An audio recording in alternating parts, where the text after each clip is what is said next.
Hello বন্ধুরা, কেমন আছো তোমরা সবাই? আশা করি অনেকটাই ভালো আছো। তো আজকে চলে আসলাম। কালকে তো দেখতেই পাইছো, একটা ভিডিও আমি আপলোড করেছিলাম যে একটা জেসিবি গাড়ির টায়ারের আমি পাংচার সারাইছিলাম, তো সেটার সম্বন্ধে তোমাদের সাথে শেয়ার করেছিলাম।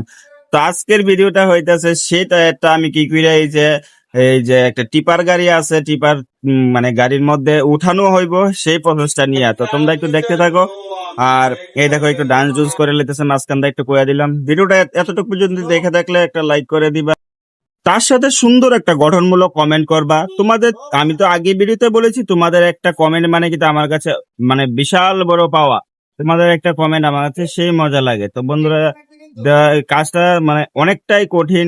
টায়ারটা তো বড় অনেকটাই, তো এটার তিনজন আমরা যে উঠাইছি উপরে, অনেকটা কষ্ট হয়েছে, কারণ ওয়েটটা তো অনেকটা বেশি। ঠিক আছে বন্ধুরা, তো কষ্ট তো করতেই হবে, যখন এই কাজ শিখছি তো এই কাজটা করতেই হইব।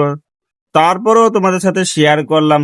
তোমরাও একটু দেখো আমি কি কি কাজ করি সারাদিন। সারাদিন কিন্তু অনেকটাই পরিশ্রম করতে হয় আমার। তো এত পরিশ্রম করার পরও যখন দেখি তোমরা একটা লাইক করেছো বা একটা কমেন্ট করেছো, তখন আর সেই কষ্টটা থাকে না আর কি। তো বন্ধুরা, এতক্ষণ পাশে থাকার জন্য মন থেকে অনেক অনেক ভালোবাসা তোমাদের প্রতি। আর ভিডিওটা কে কোথা থেকে দেখছো যদি কমেন্টে বলো, তাহলে কিন্তু আমি পরের ভিডিওতে তোমাদের নাম অবশ্যই নেব কমেন্টের মাধ্যমে। তো ভিডিওটা ভালো লাগলে আবারও বলছি, একটা কমেন্ট কিন্তু অবশ্যই করবা। আর গাড়ির মধ্যে ওঠানোর এই প্রসেসটা কি ঠিকঠাক হয়েছে কিনা সেটাও কিন্তু যারা জানো তারা একটু আমাকে বলে দিও।